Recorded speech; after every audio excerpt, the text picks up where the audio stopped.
6월 20일 수요일장 마감됐습니다. 지금부터는 종목별로 내일 시장을 자세하게 대비 전략을 세워보도록 하겠습니다. 이 종목이 수상하다 고엔스탑, 오늘은 MBN골드 이가람 매니저님과 함께하겠습니다. 안녕하세요. 안녕하세요.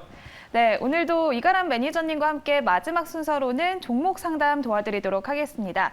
오늘 시장 대응하시면서 고민되셨던 종목이 있으시다면 지금 매일경제TV 유튜브 채널 들어오셔서요. 종목명과 매수가 비중 한꺼번에 댓글창에 남겨주시면 가람 매니저님과 함께 마지막 순서로 종목 고민 해결 도와드리도록 하겠습니다.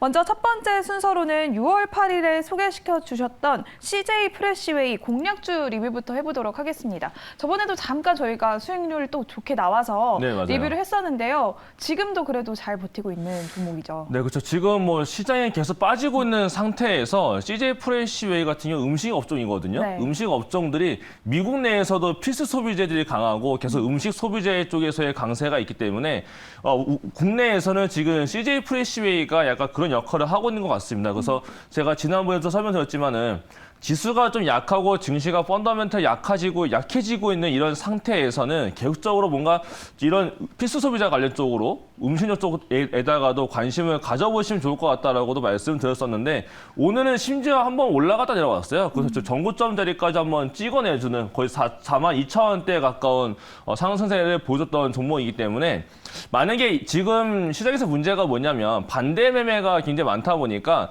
펀더멘털과 상관없이 종목들이 다 하락으로 쭉 내려가는 경우가 많거든요. 네. 수급으로 밀어내는 경우가 많은데 아직은 이 종목이 수급으로 밀어내고 있는 상태는 나타나고 있지 않습니다. 그래서 뭔가 좀 지수가 좀 불안정할 때 그 필수 소비재가 미국에서 올라간다면은 CJ 프레시웨이도 한 번 더 올라갈 수 있는 상태는 있으니까 조금 더 일단은 관심 있게 더 지켜보시면 좋을 것 같고요. 하지만 이 종목도 리스크가 발생이 된다는 거는 수급적인 이슈가 한 가지가 나올 건 있습니다. 수급 쪽으로 진짜 밀어버리게 되면은 이러한 종목들도 내려갈 수는 있으니까 꼭 그거는 살펴보셔야 될 이유가 있겠고요. 이 종목에 대해 호적거래라면은 제가 지난번에 설명 한번 드렸었지만 지금 클럽하우스 관련해서도 업황이 회복되고 있다라고 설명드렸잖아요. 근데 오늘 나온 소식을 보니까 그 대명 오션월드에 네. 지금 이 종목이 CJ 프레시웨이가 그쪽 시군료를 위탁을 담당하고 있는데 좀 있으면 이제 수영장 워터파크가 다 개장을 합니다. 그러면은 여름에서의 이제 네. 성수기가 오고 있기 때문에 이러한 종목들은 확실하게 2분기가 실적이 잘 나올 것 같고 3분기까지 이어질 가능성이 높으니까 주가가 안 빠지고 있는 것 같아요. 그래서 이러한 호재거리와 리스크라면 수급 쪽으로 만약에 깨지게 되면은 그럴 때는 관리하는 걸로 말씀을 드리도록 하겠습니다. 네, 골프장에 이어서 오션월드까지 또 CJ 프레시웨이가 들어가면서 계절적 성수기가 더해질 것으로 보이는데요. 이렇게 공략주 리뷰를 도와드렸습니다. 그렇다면 오늘 시장에서는 어떤 투자 포인트들이 있었을지 오늘장 국내 시장 주요 포인트들 짚어보도록 하겠습니다. 지금 원달러 환율이 또 연고점을 찍었죠. 네, 맞아요. 네. 조금 전에 제가 들은 바로는 저도 네. 아직 확인을 못했었는데 1,300원 한번 찍었다는 얘기가 또 나타났습니다. 그동안 구두 개입을 하면서 1,300원대를 막고 있었는데 결국 1,300원을 찍어냈고, 네, 지금 달러 원 강세가 이어지고 있는 건 결국엔 미국의 통화 정책 때문에 달러 원이 계속 올라가고 있는 것도 있는데 최근에 미국 재무부에서 발표한 바에 따르면 우리나라 연기금이 해외 투자를 많이 하고 있는 상태에 있거든요. 국내 비중을 줄이고 해외 대체 투자를 많이 하고 있는데 그 과정에서 환전을 많이 하다 보니까 달러 원의 강세가 이어지고 있다. 이렇게 미국 재무부가 발표를 했어요. 그렇기 때문에 뭔가 통화적인 정책도 있고 여러 가지에 대한 외부적인 요인 때문에 달러 원이 안 내려가고 있는데 결국 달러 원이 내려가고 있지 않다 보니까 외국인들은 우리나라의 현물을 사기가 어렵습니다. 그래서 지금 최근에 어떤 게 하고 있냐면 외국인들은 장중에 선물 매도를 먼저 합니다. 선물 매도와 삼성전자와 같은 대형주 매도를 하면서 증시를 아래까지 최대한 밀어내주고요. 네. 그다음에 오후장 들어서게 되면은 그 내려가는 상태에서 굉장히 싼 가격에 콜 옵션을 많이 삽니다. 그렇게 되면은 다음 날 오늘 같은 경우 똑같았는데 오늘도 갭상승을 하고 난 다음에 밀렸거든요. 네. 그 갭상승을 노리면서 콜옵션을 샀다가 아침에 갭상승하고 나면은 그때 바로 또 콜옵션을 청산해 버리면서 외국인들은 결국 환율도 있고 여러 가지 이슈가 있다 보니까 주식은 사지 않고 계속 어디인가에서 큰 자금을 가지고 파생을 가지고 놀고 있어요. 그래서 자꾸 선물과 이런 코러션을 노리기 위해서, 코러션이 잘 쌓이고 있긴 하지만 코러션을 노리기 위해서 지수를 누르고 있는 과정이다 보니까 피해를 보는 거는 외국인도 있지만은 기관들과 지금 CFD 계좌의 큰 손들이 지금 로스컷이 많거든요. 그래서 결국 이런 동향 때문에 제가 지난주에도 기관 로스컷이 많다라고 말씀드렸는데 실제로 제가 기관 분들을 좀 만나 보니까 실제로 지점들마다의 로스컷도 상당히 많이 나타나고 있고, 근데 오늘 같은 경우에는 한 증권사의 CFD 계좌에서의 단체 로스컷이 지금 발생이 되고 있다라고 했을 정도로 지금 시장 내에서 매도가 그 다음 매도를 불러내는 현상이 반복되고 있거든요. 그렇게 나타나다 보니까 그 어떤 걸 사던 간에 사자마자 또 밀릴 것 같거든요. 그건 투자 심리가 굉장히 약해질 수밖에 없고요. 최근에 뭐 매일경제도 마찬가지고 다른 경제 프로그램들의 유튜브를 보게 되면 댓글에 네. 좀 안 좋은 댓글들이 많이 올라오고 있어요. 시장이 힘들다 보니까. 네, 맞아요. 그렇죠. 그렇다는 얘기는 결국 심리가 굉장히 안 좋다라는 얘기가 되거든요. 그렇다는 게 심리가 안 좋기 때문에 매수를 하려고 하는 사람들 자체가 없고, 그리고 기관들도 로스컷이 많이 나가고 있는 상태이기 때문에 기관들도 매수를 지금 못 들어오고 있어요. 이렇기 때문에 수급적인 약세가 있는 상태에서 외국인들이 파생해서 놀고 있는 시장인 만큼 지금은 뭔가 좀 배팅은 크게 들어가기 좀 어려울 것 같고요. 레버리지나 신용 매매를 많이 쓰시는 분들은 그 반대 매매만 당하지 않도록 비율 조절을 가장 핵심적으로 하셔야 될 필요가 있지 않을까. 왜냐하면 시장이 갑자기 턴에서 올라갈 때가 분명히 나와요.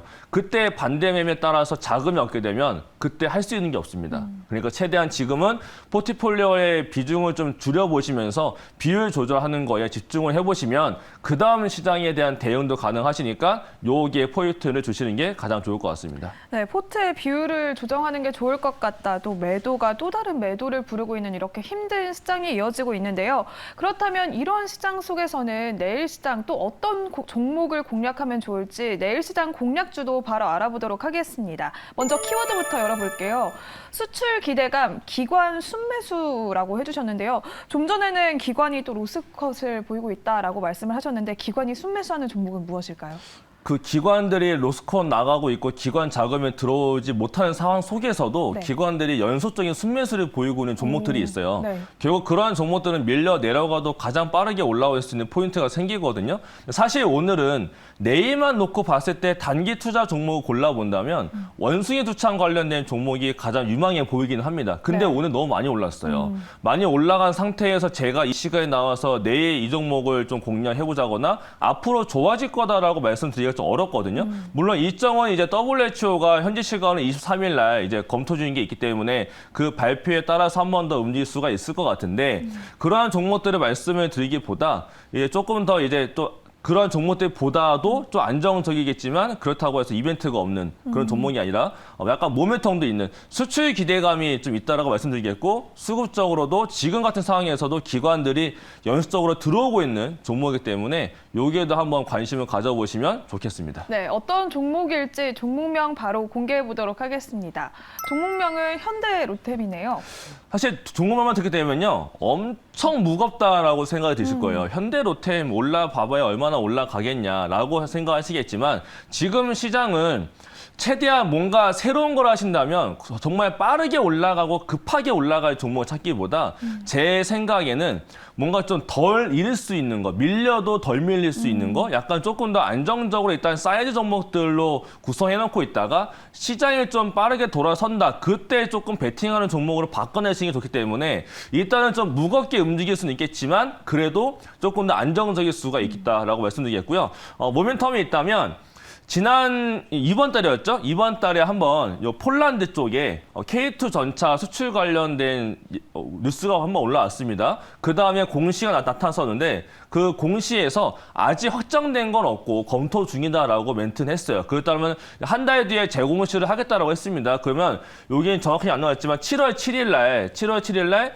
K2 전차 수출 관련 재공시가 올라올 건데 그 전에 보게 되면 이번에 프랑스에서 방산 관련 컨퍼런스가 있었거든요. 전시회가 있었는데 거기에서 폴란드의 국영 방산 기업인 뭐 PGZ하고 MOU를 체결을 한 부분이 있습니다. 이게 전차 관련돼서 공동 개발에 대한 MOU를 체결을 했어요. 그러면 요 7월 7일 날에 들어갈 수 있는 이 제공시 안에 요 내용이 들어갈 수도 있고 아니면 조금 더 구체화된 수주에 관련된 멘트가 올라간다면 이 종목은 이제 확실하게 진짜 K2 전차가 폴란드로 수출이 되는구나가 인식이 되면서 한 번 더 올라갈 수 있는 이슈거리가 될 것 같고요. 그다음에 지금 이렇다 보니까 연기금에서 오늘까지 이제 14거래 연속으로 순매수를 보여줍니다. 근데 문제는 연기금이 14거래 연속 순매수를 보여주고 있으면 이 지금 주가의 위치도 한번 봐야 될 필요가 있겠는데 한번 차트도 보면서 같이 한번 말씀을 드려보도록 하겠습니다.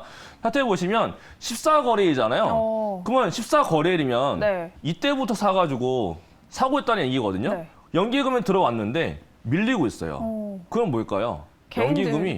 연기금이 손실하고 있어요. 물려 있거든요. 이때를 사고 이때를 삽니다. 연기금이 떨어진다 받아냈어요. 다음날 올라갑니다. 떨어졌어요. 그때 얘기는 평단가가 연기금이 지금 얘보다 위에 있다는 얘기가 돼요. 그러면 저희들은 연기금 평단가보다 더 낮은 단가에서 들어갈 수가 있는 거거든요.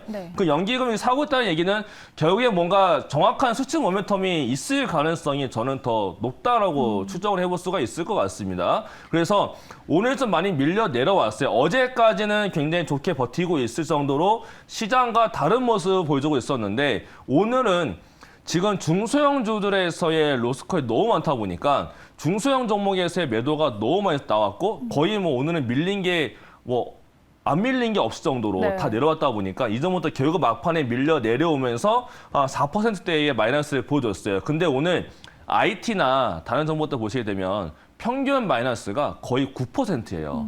근데 그런 거에 비해서 현대제품은 좀 덜 빠진 게 있으니까 내려온다 하더라도 전저점 자리까지에 대한 지지라인 때도 있고 이전에 한번 저점 찍고 올라갔던 요 단기 저점 라인 때가 있기 때문에 지금 자리에 들어간다면은 연기금보다 저희가 싸게 들어간다는 이점이 좀 있습니다. 그래서 그냥 바로 전략까지 좀 말씀을 드려보면요.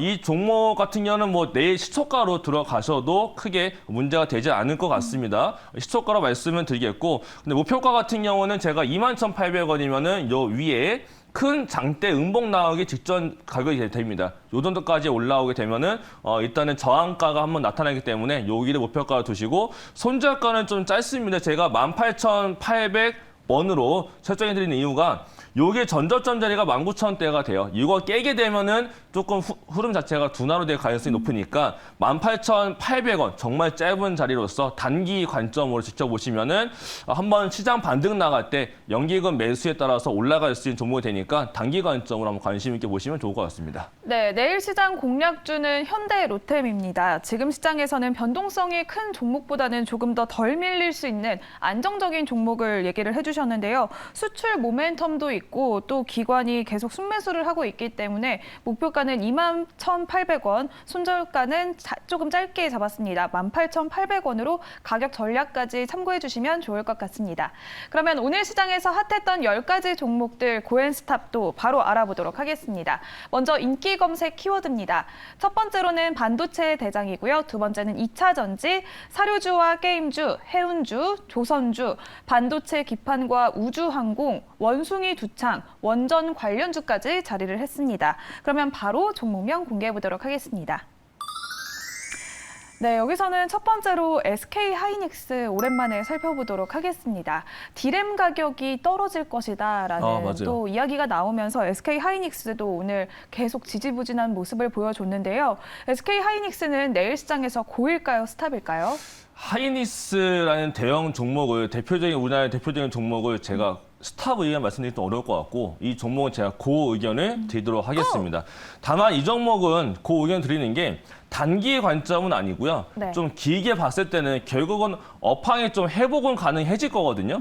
그렇다는 얘기이기 때문에 단기로 바로 올라간다라기보다 조금 긴 호흡이 좀 필요한 IT가 됐다라고 좀 말씀을 드리고 싶고요. 그래서 뭔가 이제 올라갈 수 있는 모멘텀들도 있기는 합니다. 여러 가지 지금 떨어지고 있는 이유가 원체 많기 때문에 올라갈 수 있는 모멘텀이 지금 부각이 안 되고 있는 건데 그 떨어지고 있는 이유들만 조금씩 해결되어 준다면 다시 한 번 더 올라갈 수 있겠습니다. 있으니까 연말 보시면서 조금 길게 보셔야 될 필요가 있는 게 IT 업종 전반적인 내용이 되겠습니다. 네, 연말까지 길게 조금 더 중장기로 반도체를 봐야 될 것 같다라고 말씀을 해주셨는데요. 그런데 간밤에는 필라델피아 반도체 지수는 올랐는데 오늘 국내 반도체 기업들은 계속 밀리는 모습을 보여줬거든요. 왜 그럴까요?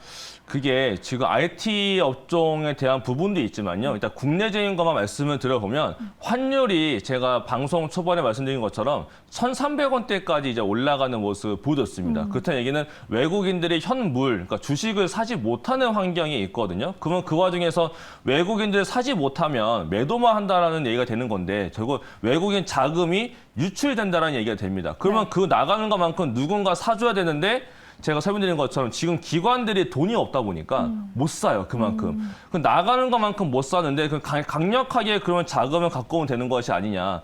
그럴 정도의 IT 업황이 좋냐로 봐야 되는데 지금 환율이 나가는 거에 대해서 뭔가 매도가 나가는 것만큼 기관이 들어오기엔 좀 어려운 환경이 또 있는 게 어제 밤에 나왔던 소식이 하나가 있어요. 아시아 디지타인즈라고 이제 IT 관련된 해외 매체가 있습니다. 거기에 올라온 소식에 따르면 대만의 TSMC의 공장 가동률이 좀 감소가 될 것 같다라는 소식이 있었어요. 그러면 TSMC가 그 정도로 가동률이 떨어진다는 얘기는 진짜 시장에서 우려하고 있는 오더컷 얘기가 계속 우려가 되고 있거든요. 근데 물론 그 언론에 따르면 추가적인 오더컷은 없을 것 같다. 그러니까 신규에 대한 오더컷은 없겠지만 약간 주문 감소는 나타난 것 같다라는 식으로 언론에 올라왔어요. 그렇기 때문에 오늘 삼성전자와 SK 하이닉스 이런 종목들이 내려가면서 IT의 소부장들이 또 다 같이 내려갔는데 근데 중요한 건 삼성전자와 이제 TSMC 이렇게 해당되는 종목들은 마이너스 1%밖에 안 빠졌고요. 우리나라에서도 중소형 종목들 위주 소부장들이 가장 크게 밀려 나갔습니다. 그 이유는 아무래도 수급적인 이슈이지 않았을까. 결국 외국인들의 파생 포지션 때문에 로스컷이 나가면서 중소형주 계좌들이 다 손절매가 나가다 보니까 수급적인 이슈가 가장 컸을 것 같고 그다음에 또 하나가 뭐가 있냐면요. 인텔에서 이제 신규 서버가 발표가 됐었거든요. 지난번 콘코 때까지만 하더라도 지금 사파이어 레피즈라고 해서 서버용 이제 DDR5 CPU가 있는데 그게 초도 물량이 이제 나가고 있다라고 했어요. 그렇다는 얘기는 이제 조만간 대량 양산되겠구나 이런 기대가 컸었거든요. 근데 그 사파이어 레피즈가 지금 또 대만 쪽 정보통에 따르면 올 연말에 원래 하반기에 양산돼야 될 게 내년 2분기까지 이제 밀린 것 같다라고 얘기가 나타났거든요. 그렇다는 얘기는 DDR5의 전환기에 따라서 D램 가격이 DDR5 바뀌면서 올라갈 걸로 전망되고 있었는데 그 전망에 다 밀리는 거예요. 그렇게 되면 IT 쪽에서의 모멘텀이 크게 부각이 될 게 없기 때문에 그렇다 얘기는 지금 또 그에 따라서 해외 쪽에 CT그룹이 어저께 이제 D램 관련된 전망치 내놨는데 그거를 읽어보신 분은 아시겠지만 원문을 보게 되면요. 지금 D램 가격에 대해서는 올 하반기 4분기부터는 좀 돌아설 수 있을 것 같다라고 멘트를 합니다. 그래서 만약에 내년 하반기부터 CPU가 내년 상반기에 CPU가 나오게 된다면 하반기부터 이제 D램이 나갈 거기 때문에 그럼 그에 따라서 이제 하반기나 아니면 내년 초는 돼야 D램 가격에 대한 하락이 멈추고 상승 전환할 수가 있을 것 같다. 결국에는 IT 업종의 뷰 자체가 다 뒤로 밀린 거예요. 그렇게 되기 때문에 IT 업종 자체 소부장부터 해서 소재와 장비주가 다 밀려 내려가고 지금 뭐 수급 쪽으로 밀린 것도 있지만 업황 자체가 지금 좋지 않기 때문에 지금 뭔가 포트폴리오 자체가 다 깨지고 있는 것이 아닌가. 그래서 IT 업종은 결국은 내년 뭐 올 연말이나 내년에 본다면 업황은 올라갈 것 같긴 합니다. 하지만 단기적으로 봤을 때는 좀 수급적으로 굉장히 어려운 상태에 있으니까 IT 업종들은 단기보다는 정말 더 긴 호흡으로 보셔야 될 섹터가 됐다라고 말씀을 드리도록 하겠습니다. 네, 얼른 환율이 안정화가 돼서 수급도 조금 더 들어왔으면 좋겠다라는 생각이 듭니다. 그러면 바로 다음 종목도 살펴보도록 하겠습니다. 다음 종목은 네 번째에 위치한 카카오 게임즈 살펴보도록 하겠습니다. 신작 우마무스메 맞죠? 네, 우마무스메 출시로 어제는 10% 강세를 보였는데 하루 만에 또 다시 뚝 떨어졌습니다. 카카오 게임즈 내일 시장에서는 고일까요, 스탑일까요? 카카오 게임즈는 스탑 의견을 드리도록 하겠습니다. 이 카카오 게임즈가 사실 어저께 그 우마무스메라고 해서 참 이게 말하기 어려운 게임인데 우마무스메의 영향에 따라서 굉장히 크게 올라가줬어요. 근데 이거 지금 이메일 따져봐야 되는데 그럼 카카오 게임즈가 한 거니까 카카오 게임즈가 만약에 이메일 10억이 나온다. 그러면 10억을 다 가져가느냐가 중요하거든요. 근데 10억을 다 가져가지 못하고 만약에 예를 들어서 이메일 10억이다라고 하게 되면 카카오 게임즈가 가져가는 건 4억밖에 안 됩니다. 생각보다 지금 매출이 크게 나타날 수 없는 상황이다 네. 보니까 어저께 올라갔을 때 수급도 되게 중요한데요. 어저께 이렇게 올라갔던 날 만약에 기관 투자자들이 들어오면서 올랐다면 네. 오늘 안 밀렸을 거예요. 근데 오늘 얘가 이제 갑자기 장대 음봉나무가 쭉 밀린 이유가 어저께 올라갔을 때 기관이 팔았습니다. 오히려 외국에서 외국계 프로그램 매수가 들어오면서 올라갔던 종목이기 때문에 네. 오히려 이렇게 올라갔을 때 기관들은 앞에 있던 물량이 나왔기 때문에 오늘 이렇게 약세가 나타날 수밖에 없었거든요. 이렇게 수급적인 약세에 놓인 게임주들이기 때문에 카카오 게임즈는 스탑 의견을 드리도록 하겠습니다. 네, 기관의 수급이 빠지면서 오늘 이렇게 하루 만에 주가가 다시 뚝 떨어지는 모습을 보여줬다라고 말씀을 해주셨는데요. 지금 가상화폐 시장도 계속 불안정한 불안정하죠. 분위기가 맞아요. 계속 이어지고 있는데 이런 시점에서 P2E가 본격적으로 논의가 가능할까요?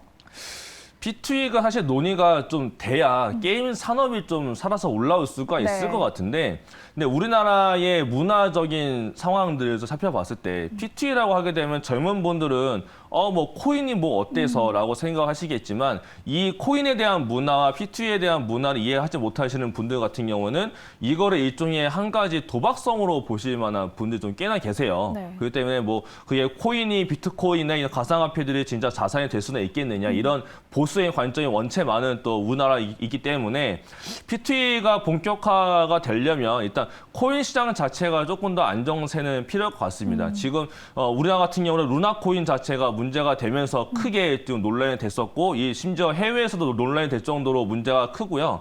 지금 또 비트코인 때문에 해외의 펀드사들과 해외 운용사들도 지금 비트코인 자산에 따라서 지금 자본이 줄어들고 그들도 마진콜 당할 수 있다는 내용이 나올 정도로 지금 네. 상당히 안 좋고 해킹에 대한 얘기도 많기 때문에 지금 비트코인 가상화폐 시장 자체가 뭔가 좀 제도적으로 개선이 되면서 뭔가 안정성을 조금 보여준다면 그때는 우리나라도 P2E를 허용할 수 있지 않을까 싶긴 하거든요. 근데 지금은 좀 아쉬운 거는 동남아시아 쪽, 또 해외 쪽으로만 돌릴 수 있다는 게 좀 아쉽긴 합니다. 그래서 빨리 뭔가 가상화폐 쪽 시장 자체도 안정화가 되고 지금 시스템 자체가 좀 빨리 하루아침이라도 빨리 안정화가 돼서 조금 더 보안성이 높아진다면 우리나라에서도 P2E를 다시 한 번 더 좀 기대를 해볼 수 있지 않을까 그런 날이 좀 빨리 오기를 바라보도록 하겠습니다.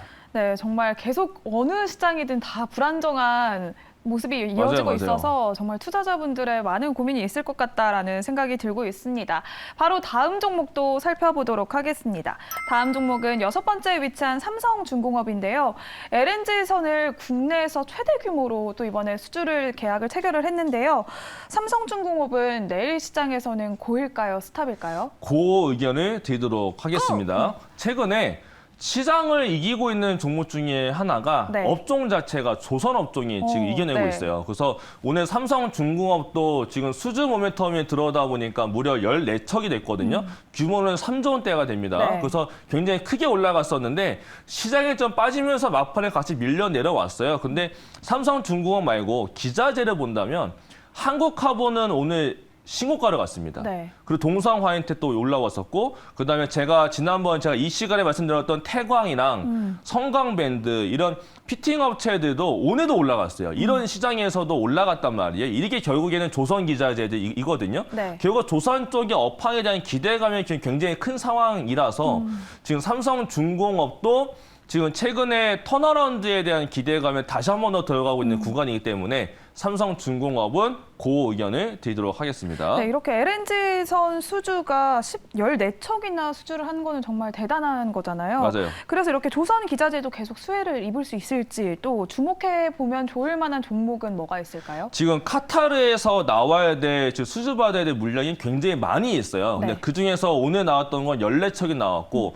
그동안 보게 되면 뭐 대우조선 해양도 받아갔었고 우리나라에서의 대형 3사가 다 받고 있는 상황이 있거든요. 네. 결국 그렇다는 얘기는 이 지금 조선 받게 되면 배만 들어가는 게 아니고 배 안에 들어가야 되는 본행제도 있고 기자재가 굉장히 많습니다. 근데 배를 만드는 과정에서 결국에는 그 같은 기자재도 결국에는 수혜를 볼 수 있기 때문에 네. 앞으로 나올 수주 물량을 봤을 때도 이제 시작이다라고 생각할 수 있을 정도로의 저는 수주 물량이다라고 저는 보고 있거든요. 네. 근데 다만 이제 뭐 한국카본 같은 경우에는 그동안 현대 쪽이랑 삼성 쪽에서만 물량을 받고 있었는데 최근에 대우조선해양에서도 다른 컨셉에서의 지금 물량을 받아낸 게 있단 말이에요. 네. 그때 한국카본은 신고가를 갔으니까 신고가 갔는데 오늘 조금 밀려 내려오긴 했습니다. 근데 그런 본행제 쪽도 관심 있게 보셔야 될 필요가 있고 근데 아직 대우조선해양에서 그 다른 게 마크3라는 게 있고 그다음에 NO96이라는 게 있는데 네. 그 대우조선 해양 쪽에서는 아직 동성화현택의 수주가 안 나왔어요. 근데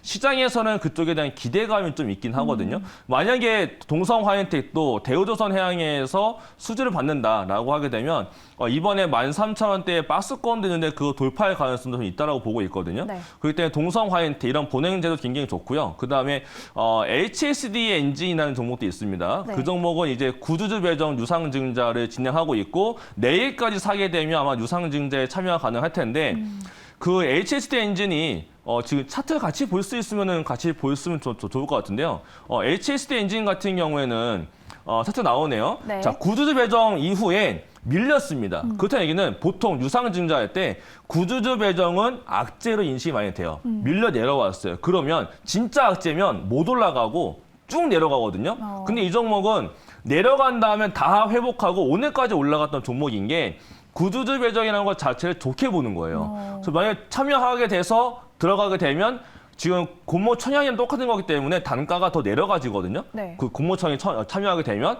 그렇다는 얘기는 HSD 엔진도 결국에는 캐파를 늘리고 시설을 투자하기 위해서 구두주 배정을 통해서 자금을 유치하는 거기 때문에 앞으로 좋아질 가능성이 높다라고 보는 거예요. 네. 그래서 HSD 엔진 이런 종목들도 만약에 이번에 유상증자에 관심 있다 하시는 분들은 구두주 배정 유상증자에도 한번 관심 가져보시면 나중에 좀 괜찮은 흐름도 기대해 볼 수 있지 않을까 이렇게 말씀을 드리겠고 그 외에도 제가 말씀드렸던 뭐 성광밴드나 태광 이쪽은 조선 말고도 성광밴드 같은 경우는 고유가 시대에 따라서 북미향에 대한 매출이 좋다라고 합니다. 그 제가 실제로 성광밴드 쪽과의 뭐 전화 통화나 뭐 아는 분을 통해서 또 사측과 연결을 해보니까 성광밴드 자체가 북미향 매출이 원체 잘 나오고 있는 상태에 있어서 이번에 수주 잔고도 많이 쌓여져 있고 2분기와 3분기도 좀 좋을 것 같아요. 그렇다는 네. 얘기는 지금 업황적으로가 좋아지고 있는 조선주도 좋지만 조선 기자재들이 앞으로 더 좋아질 가능성이 있고 지금 시장 대비 강세 종목이니까